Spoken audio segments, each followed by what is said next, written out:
A lot of this isn't going to make sense to you, and I'm sorry about that. I'm just going to start at the beginning, with the house.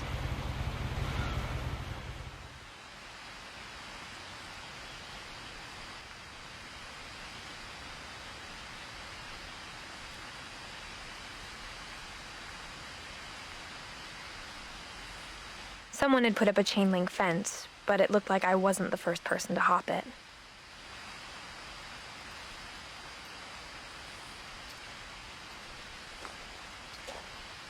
My brother Milton disappeared when I was 4. It was like the house just swallowed him up.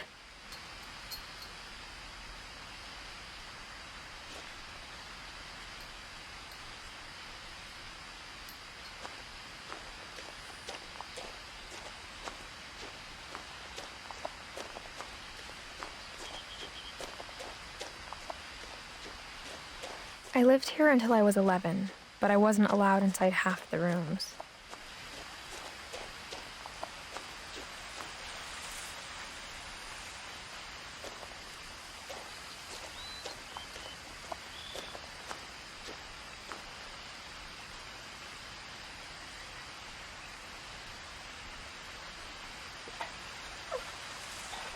Inside the mailbox were bills from 7 years ago, marked urgent, open immediately.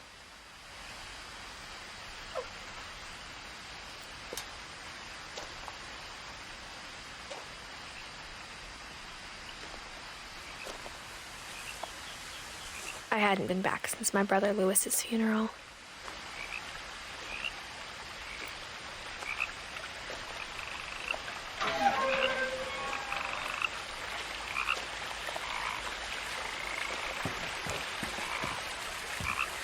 In her will, my mother left me a key, but didn't tell me what it unlocked.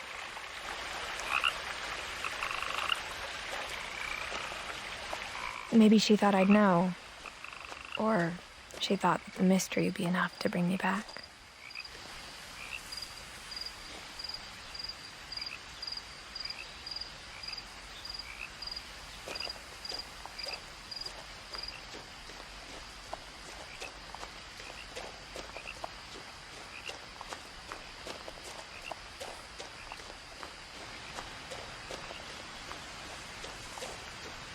No one had driven this way in a long time, but I saw a few hoof prints.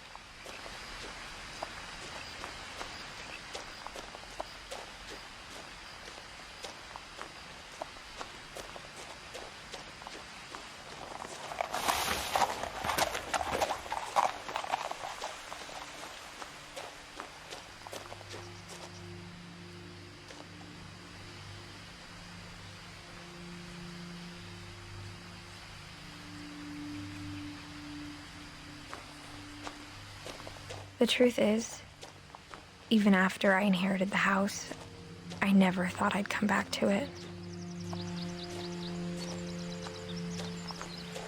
But now I had questions about my family that only the house knew the answers to.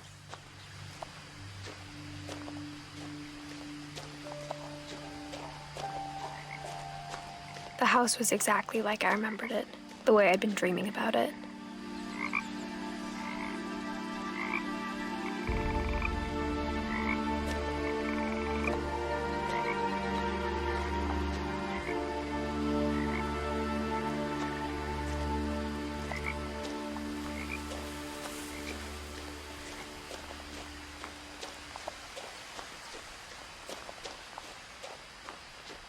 The woods around the house have always been uncomfortably silent. As if they're about to say something but never do.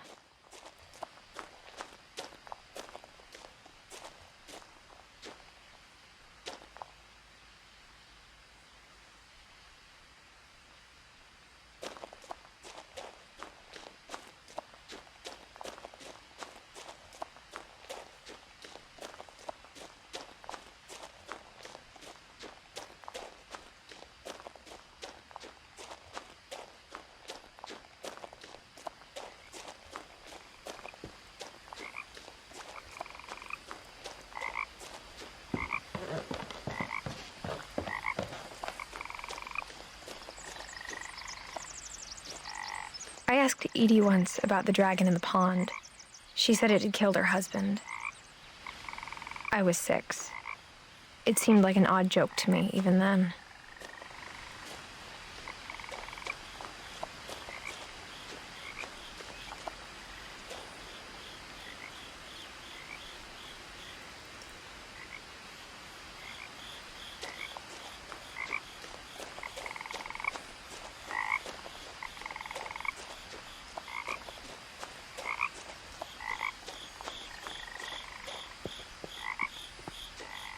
As a child, the house made me uncomfortable in a way I couldn't put into words.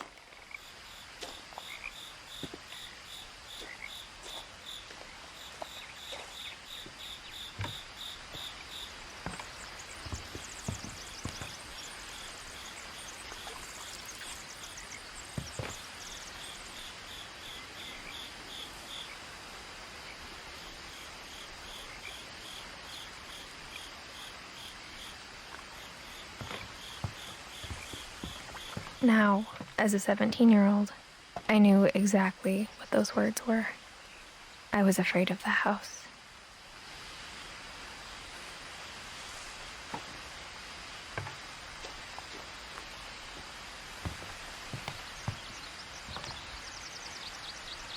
I hoped the key might unlock the front door.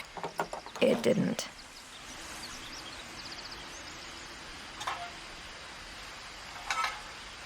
Looking in, I felt like the house itself had been waiting for me.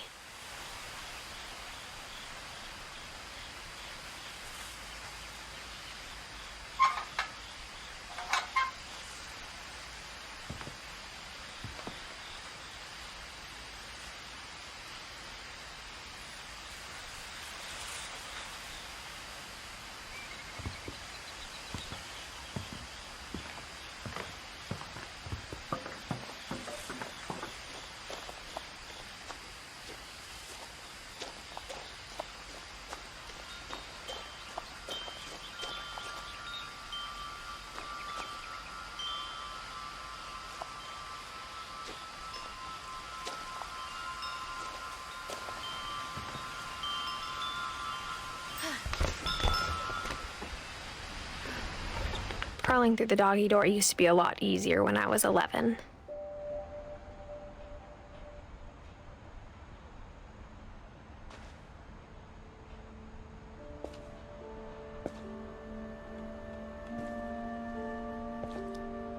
The power had been turned off the night we left.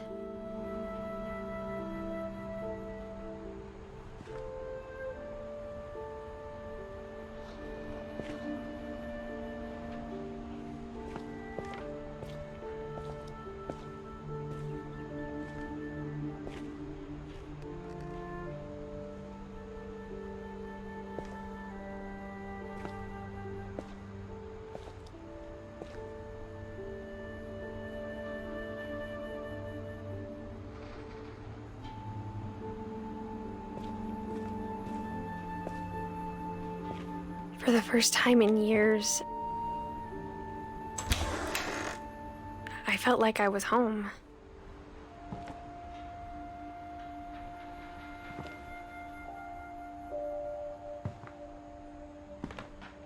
But instead of a family, there were just memories of one.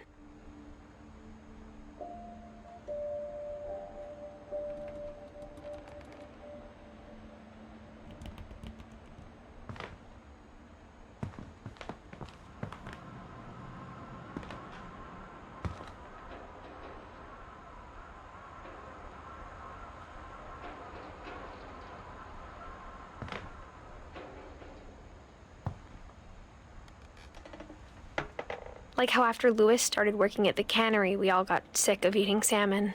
Except our cat, Molly.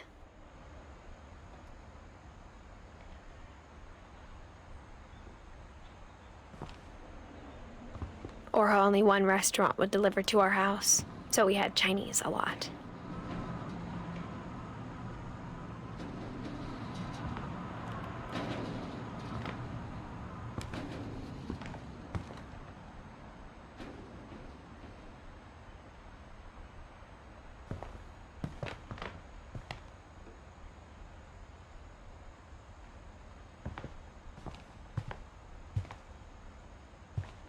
The table was still a wreck from the night we left.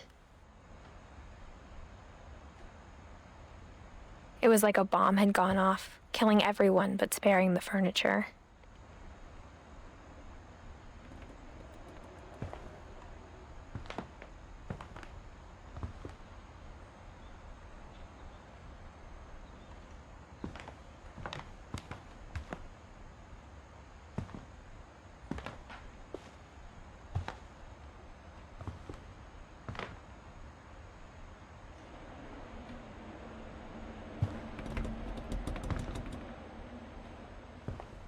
My mom was the only one of us who could imagine Great-Grandma Edie living in a nursing home.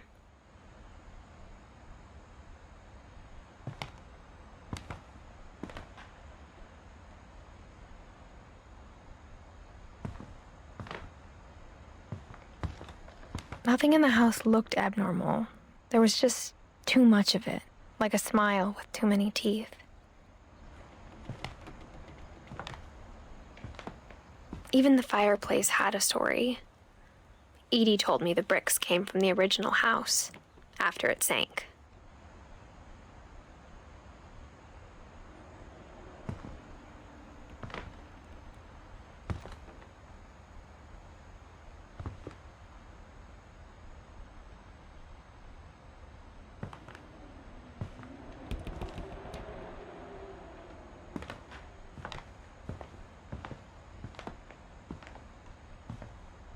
Mom always told me to stay out of the basement, so I wasn't too surprised when the key didn't fit.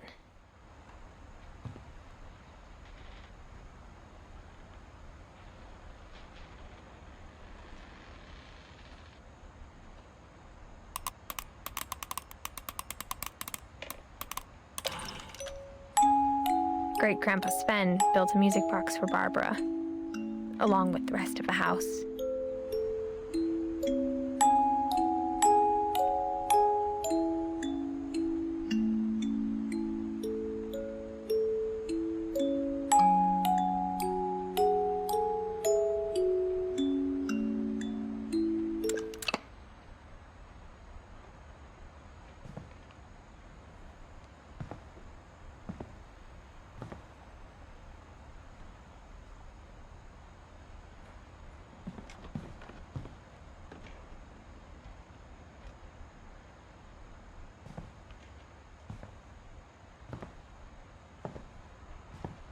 A lot of things got left behind in the whirlwind of that last night.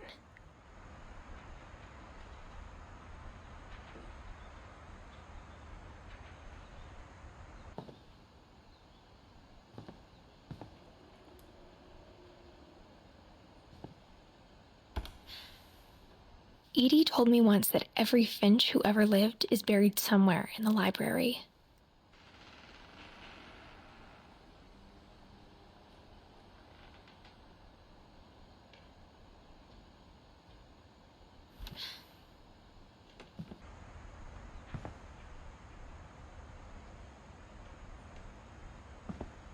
My mom wasn't much of an optimist, but she never stopped believing that my brother Milton was alive.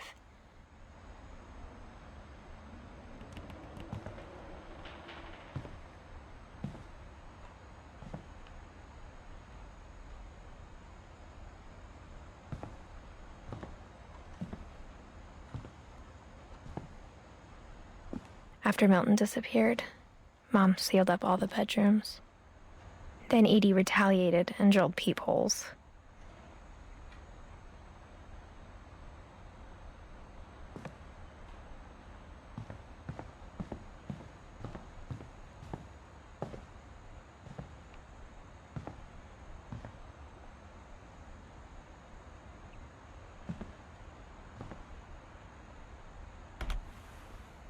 My Grandpa Sam spent 7 years sharing a room with his dead brother, Calvin.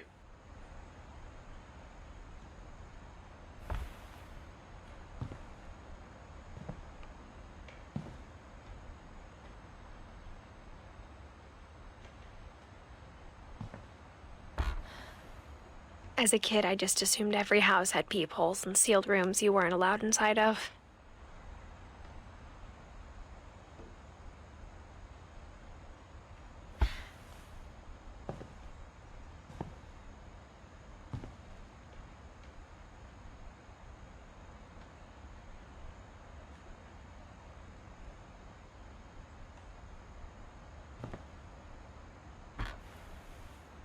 The last time I was in Edith Sr.'s room, I was 10 and she was painting my portrait.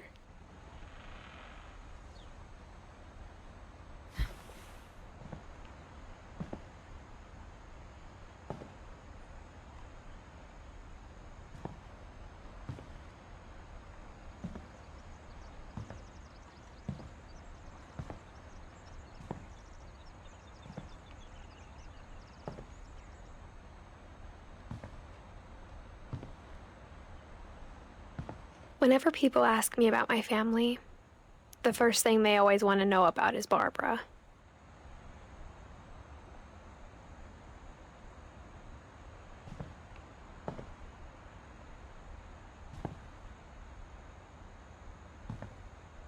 Edie's father, Odin, built the original house.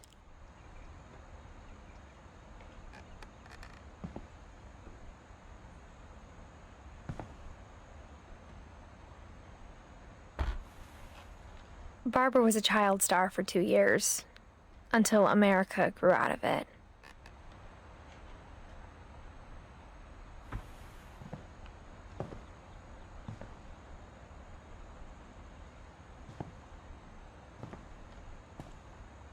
Mom must have locked the third floor stairs on the night we left.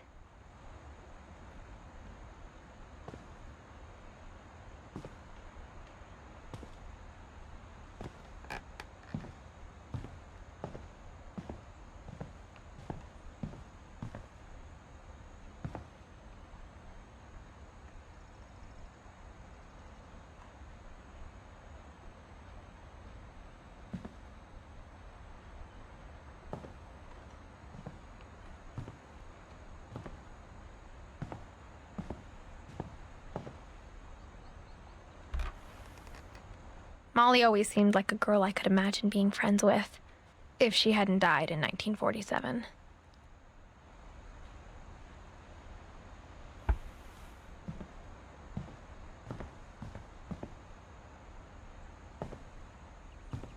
I spent a lot of time playing in Great Uncle Walter's room.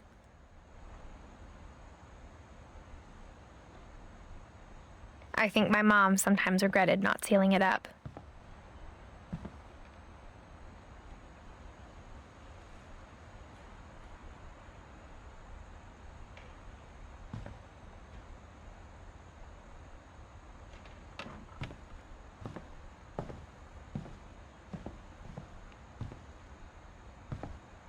Lewis told me there were secret passages, but I never believed him.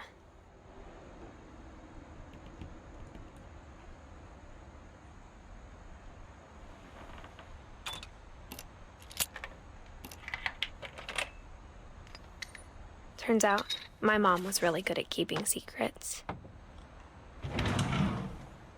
Now it was time to find out what my mom had been afraid of.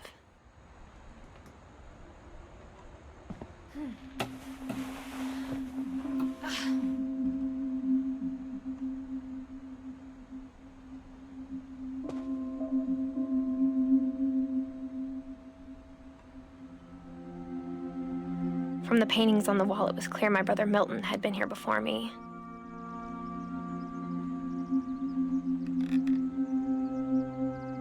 Reading this, maybe it sounds like I had a plan. But I had no idea what was behind that door.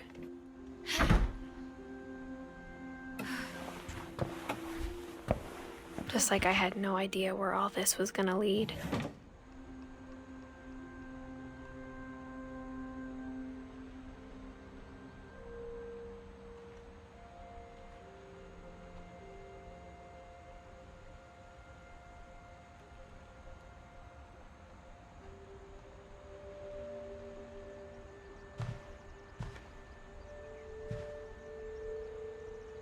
I grew up looking at Molly's room through the peephole.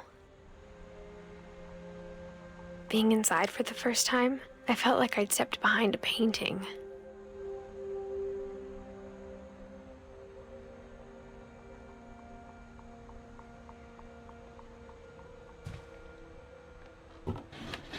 Molly's gerbil had a tiny bedroom with its own even tinier gerbil cage.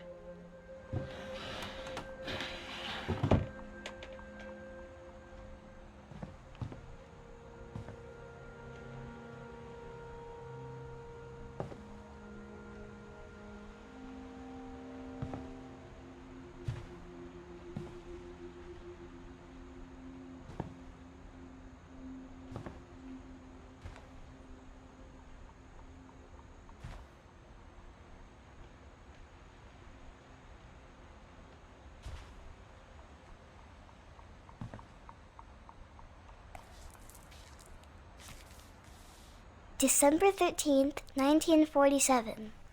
Dear Diary, I'll be gone soon, but I wanted to tell somebody about what's gonna happen.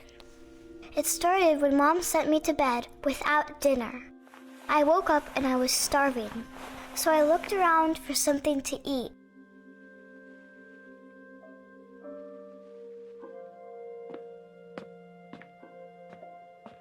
The gerbil food was dry, but I didn't mind it.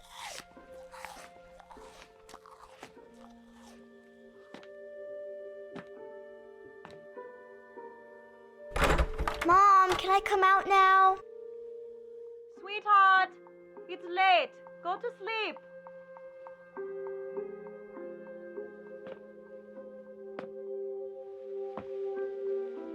My Halloween candy was all gone.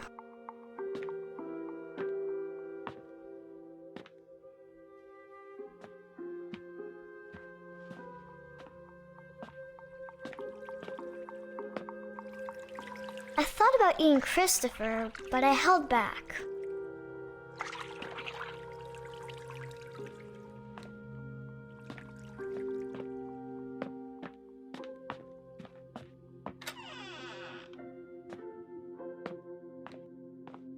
I kept eating and eating.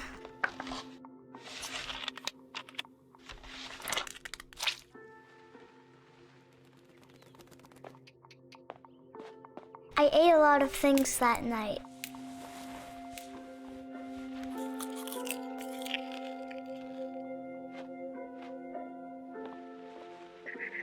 Then I heard chirping outside my window.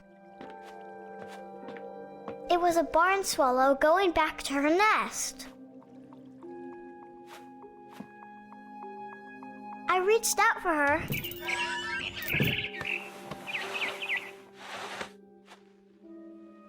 And suddenly, I was a cat.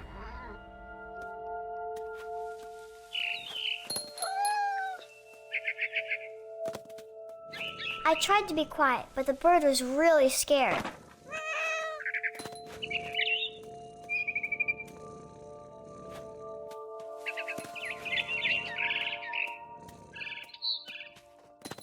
Mom and Dad didn't even look at me.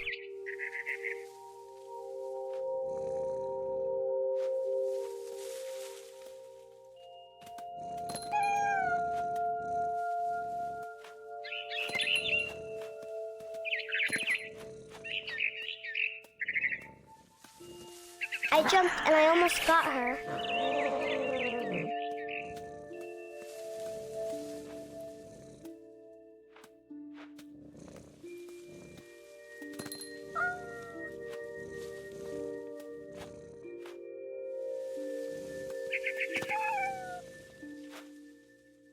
I could tell she was getting really tired.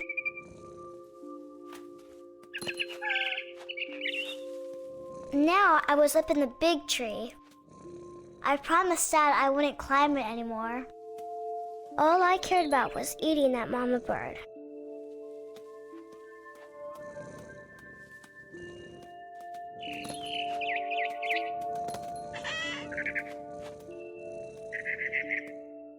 I gobbled her up. And suddenly, I was an owl. First, all I heard was the wind. Then I heard little teeth nibbling in the grass.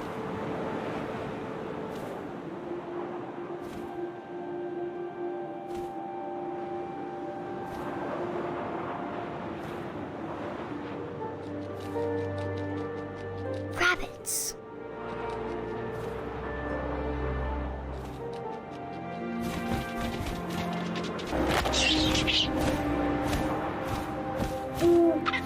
I imagined his face looking up and seeing mine through my talons. I swallowed him up, and I didn't chew one bit. Then I flew off to find something bigger.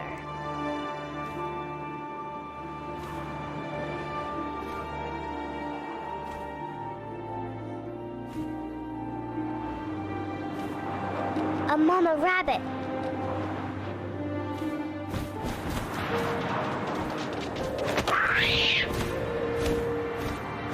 She was almost too big to carry.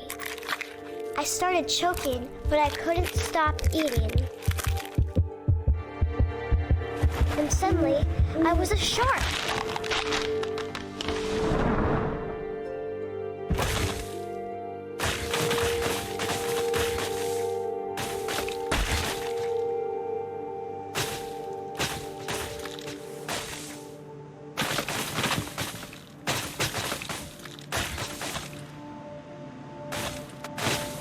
I rolled off a cliff and into the ocean. Now, I was hungrier than ever.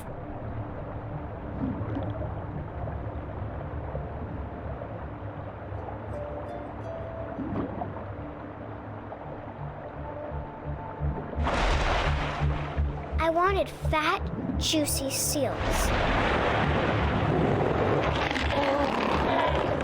I tore off her flipper, and it tasted really good.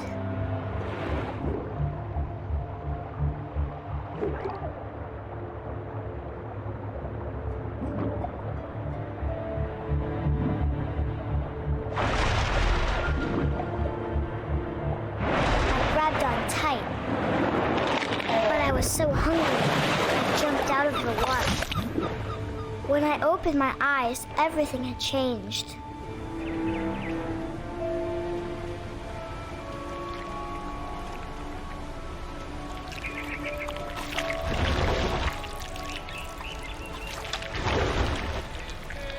Now I was a monster, and I smelled people everywhere.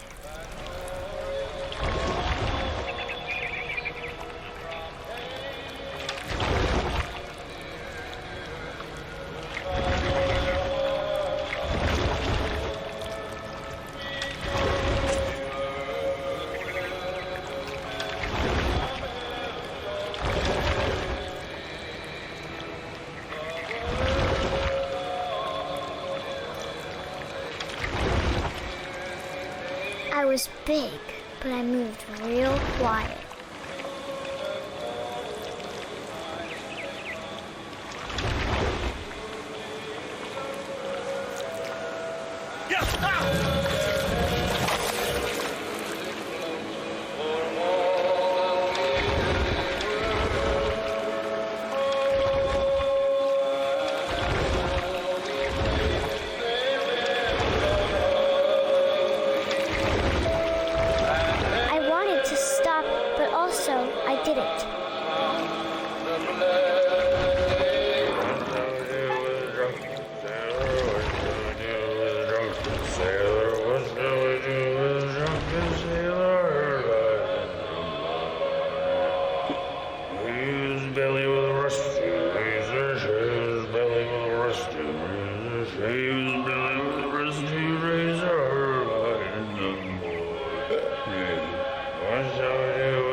till he's over. Chucking along till he's over. Chucking along till he's over. What shall we do with a drunken sailor? What shall we do with a drunken sailor? What shall we do with a drunken sailor? Put him in the scuppers with a hose pipe on him. Put him in the scuppers with a hose pipe on him. Put him in the scuppers with a hose pipe on him. Early in the morning. What shall we do with a drunken sailor? What shall we do with a drunken sailor? What shall we do with a drunken sailor? Early in the morning. Heave-ho, she rises, heave-ho, she rises, heave-ho, she rises early in the morning.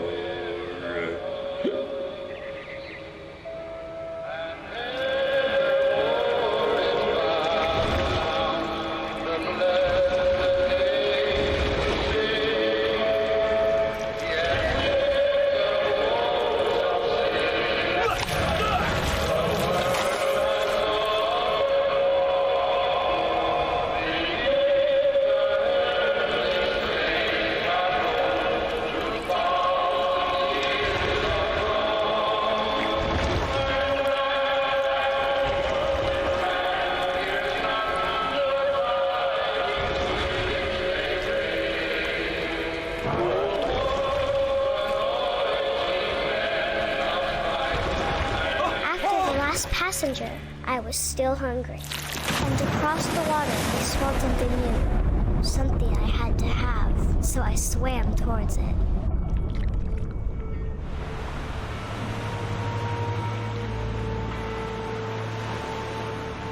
I slithered onto the sand, and the good smell went into an old pipe.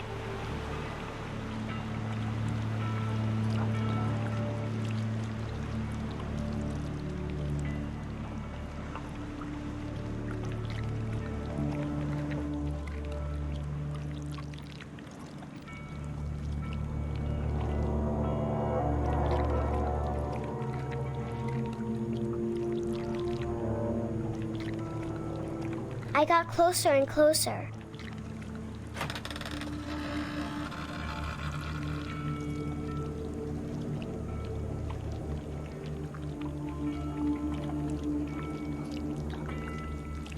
All my stomach started growling. And suddenly, I was me again. I held my breath for a long time, but I couldn't hear anything. I think it's waiting for me to fall asleep. But it's not going to wait much longer. It needs to feed, and we both know I will be delicious.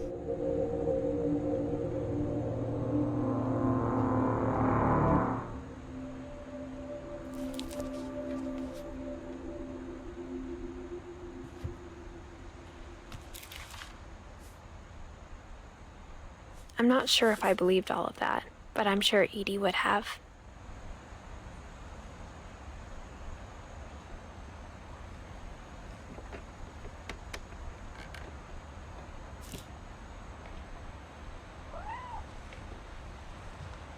I got the sense Edie had spent a lot of time here, before my mom sealed the doors.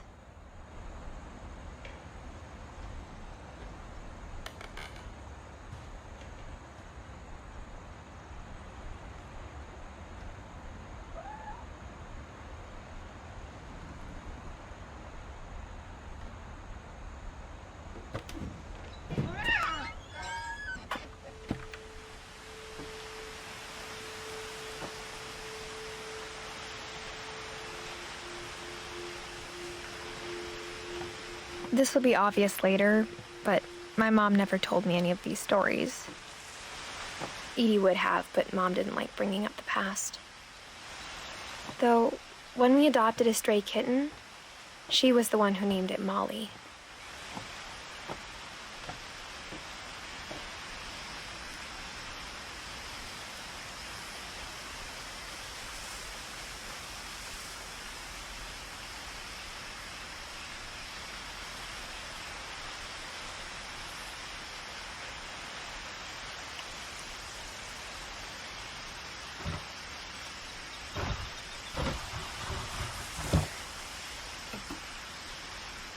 I spent a lot of time in Great-Grandma Edie's room.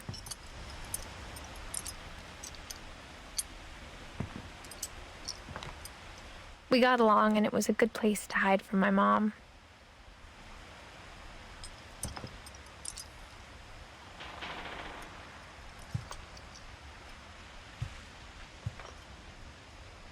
Edie knit me a new pair of gloves every year, just in time to replace the old ones.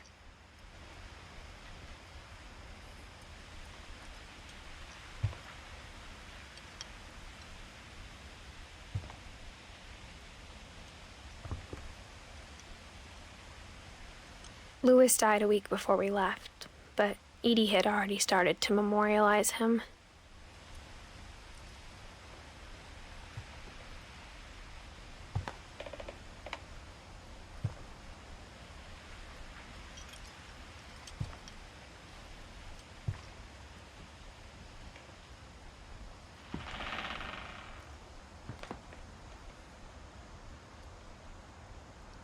Her room was like a museum.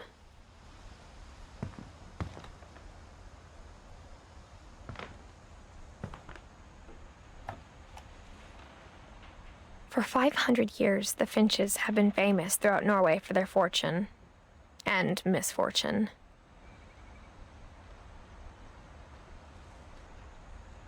Odin Finch buries the latest victims of the family curse, his wife Ingeborg and their newborn son, Johan.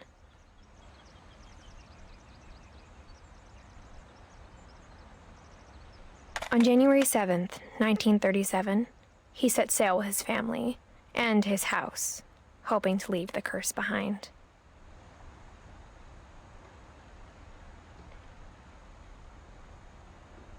But 40-foot waves off the coast of Washington send the house and Odin to the bottom of the sea.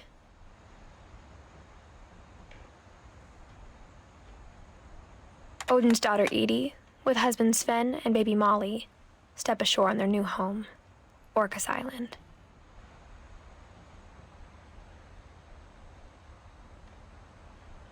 Odin Finch is the first to be buried in the new family cemetery.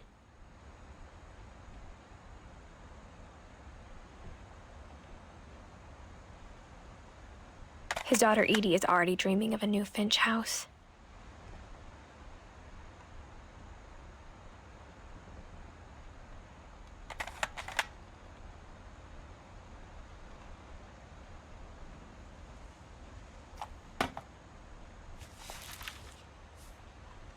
Whatever's wrong with this family, it goes back a long ways.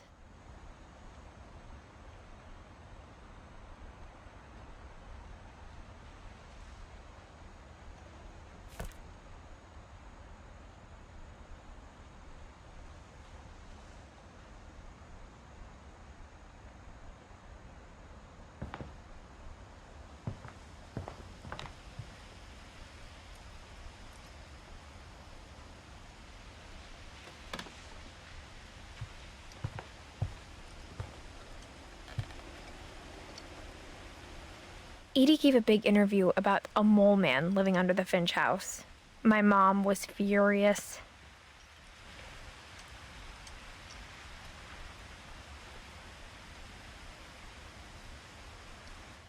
I hadn't thought of myself as Edith Jr. for a long, long time.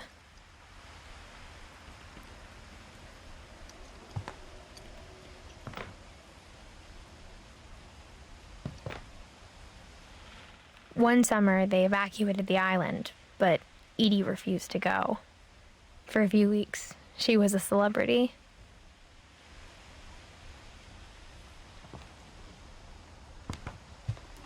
When Edie told people Sven was killed by a dragon, she could also have said he was building a dragon-shaped slide that collapsed. She could have, but she didn't.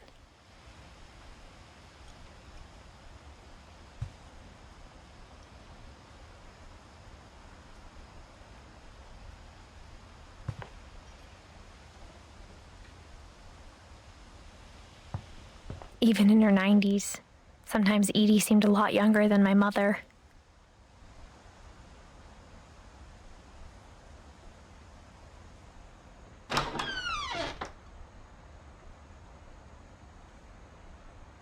The only trace Grandpa Sam's first wife, Kay, left on the house was the pink bathroom. It was a pretty big trace.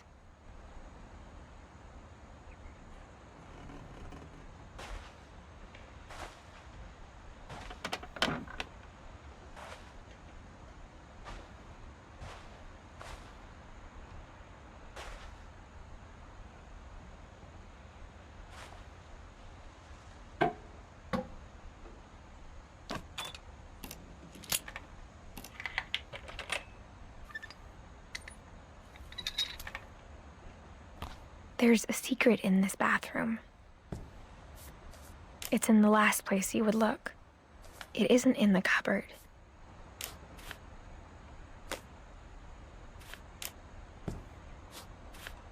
It's hidden in this book.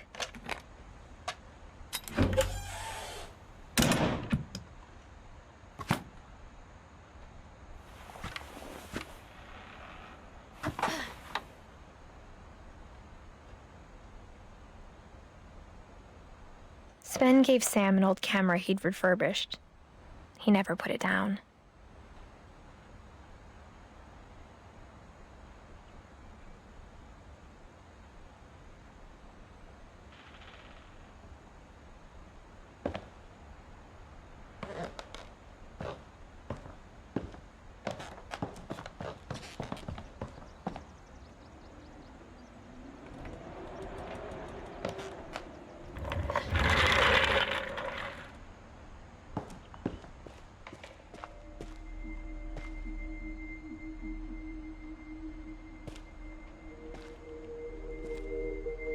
I knew Grandpa Sam had a twin.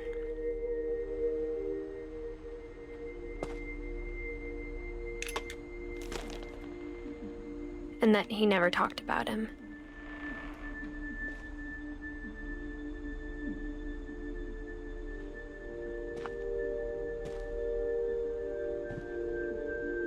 I guess my grandpa didn't like history any more than my mom did.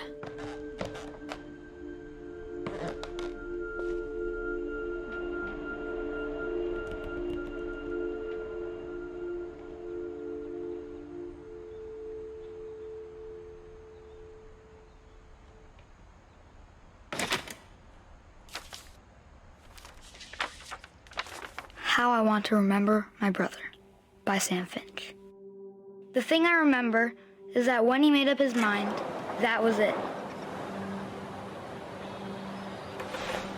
My brother said he'd die before he ate another mushroom, and he did. At Barbara's funeral, we swore we'd never be afraid again, and he wasn't. I think Calvin always wanted to fly.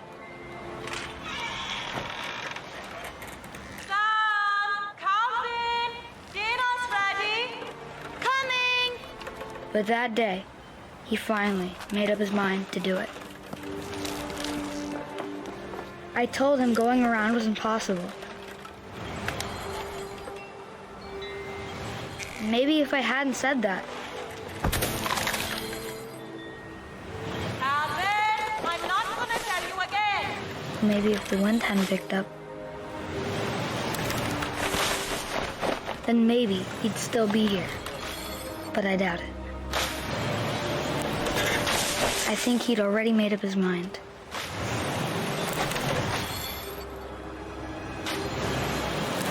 That's what I want to remember about my brother.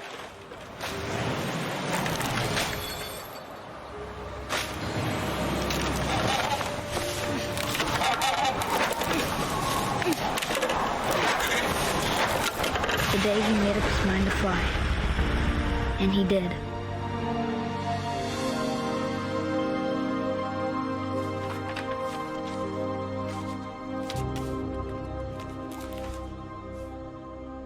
Calvin's story felt strangely familiar.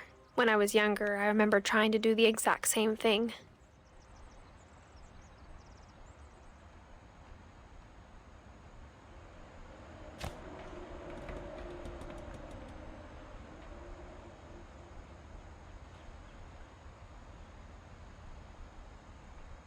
After the funeral, Edie roped off Calvin's half of the room.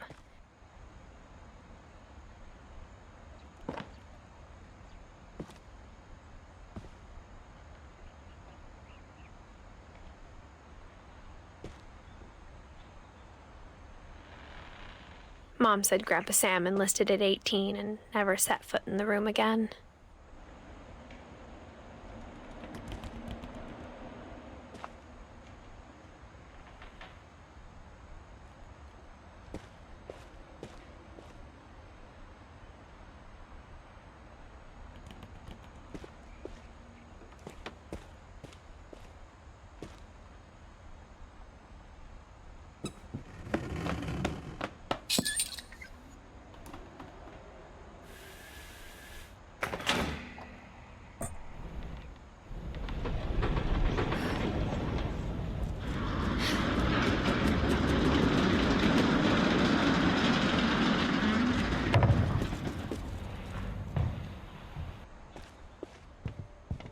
The passages were a pretty tight fit.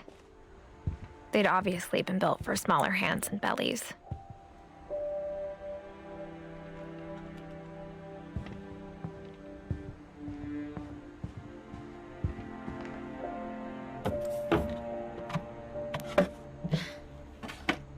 Growing up, I always thought of Barbara as a child star.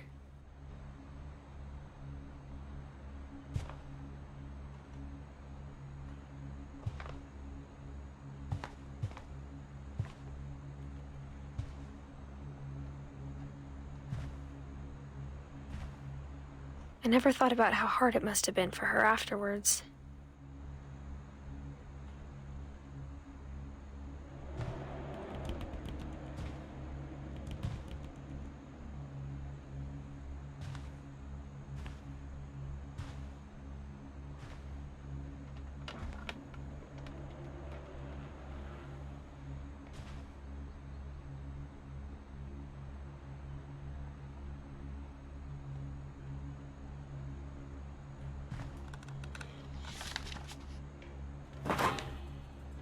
Of all the stories people wrote about Barbara's death, I'm surprised Edie saved this one.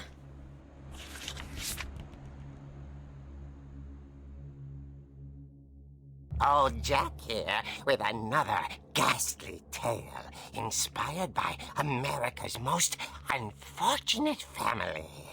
I'm calling it The Surprise Ending of Barbara Finch.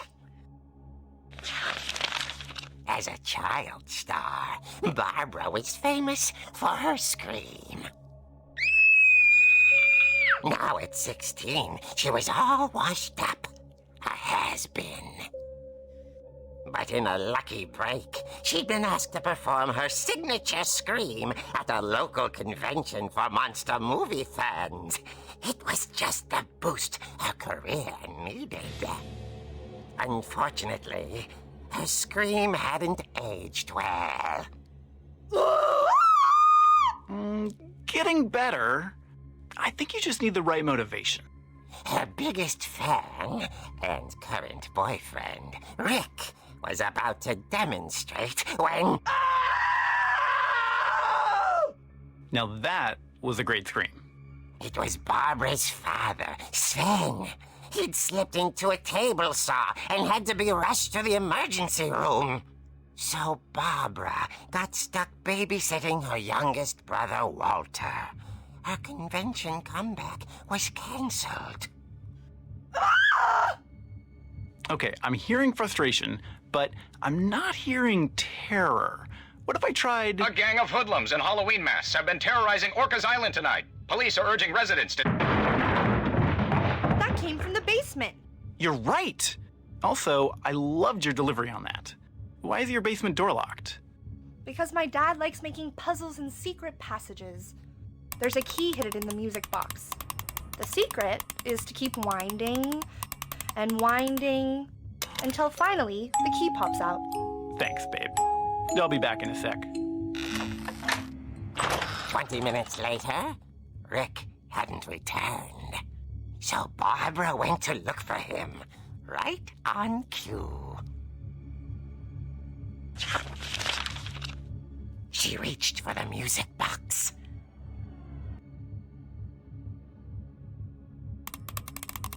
And as she wound the key, she listened for Rick, but the house was silent.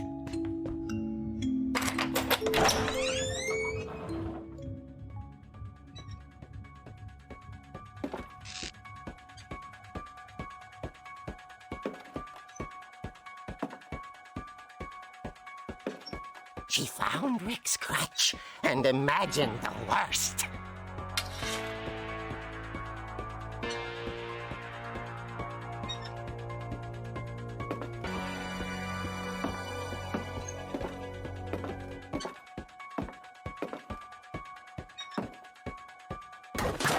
The gang's leader is the infamous Hookman killer, Dr. Carl Hamill, who impaled and then ate his family 10 years ago tonight.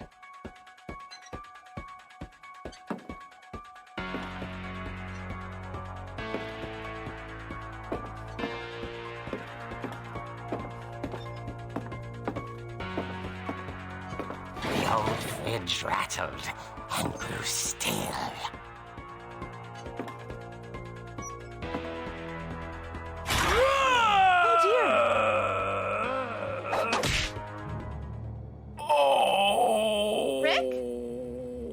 Barb, relax. I was just trying to scare you to help you find your scream. Well, I'm not scared, Rick. I'm furious. Then act furious. All I'm getting from you now is that you're hurt and confused and you're... She threw him out, but she kept a little something to remember him by.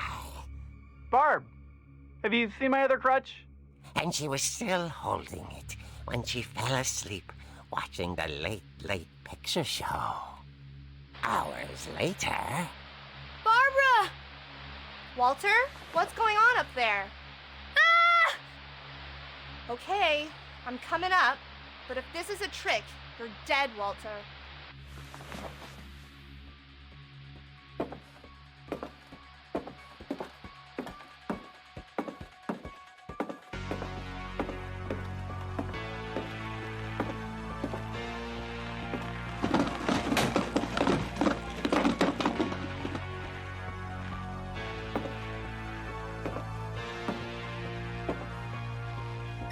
Walter, are you there? Walter had vanished, but his bedside radio was still on. Orcas Island police describe the man as 6 feet tall, with a steel hook for a hand. Residents are urged to lock all doors and windows and notify the police of any suspicious activity. Barbara turned, saw the hookman, and was speechless. He was quite smashing.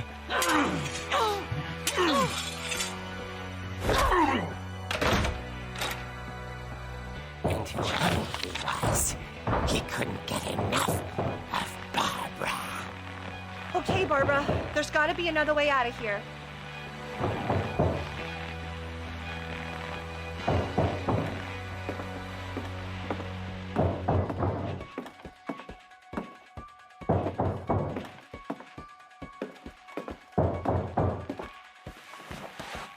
That night, she played her part beautifully.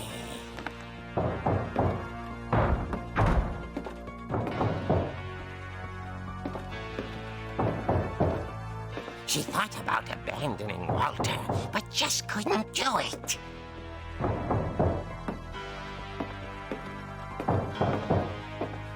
Molly's door hadn't been opened in years. The hinges groaned.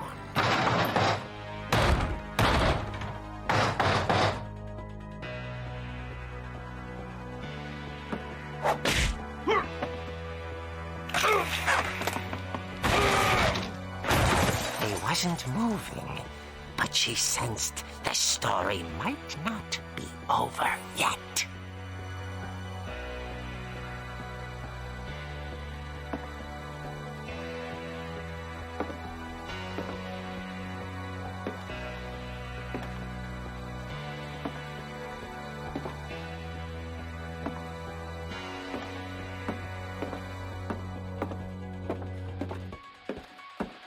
The hookman had vanished. She listened for his breathing, but all she heard was...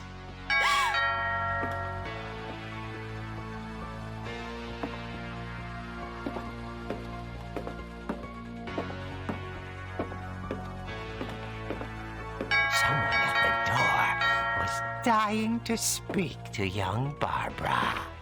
At the door, she heard whispering. was coming from inside the house.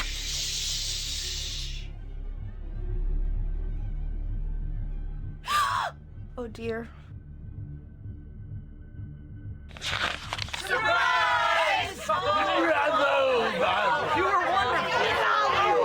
monsters had come to surprise her. For Barbara, it was a dream come true. Then she saw what kind of monsters they were, and she realized what was about to happen. She was going to be famous. And with her final breath, Barbara Finch gave the performance of her life.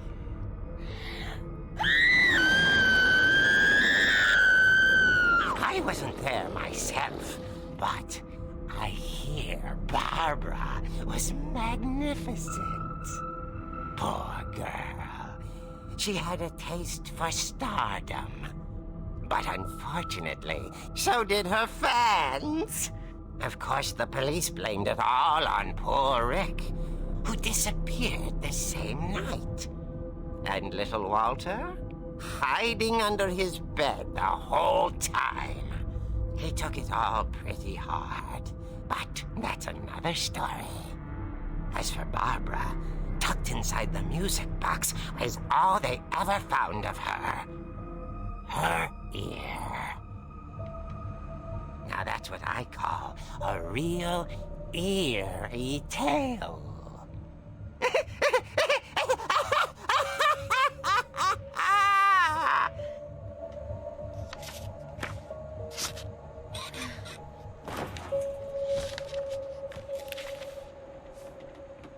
Edie told me all Barbara wanted was to be remembered, as absurd as that comic was. Maybe what Edie saw was a happy ending.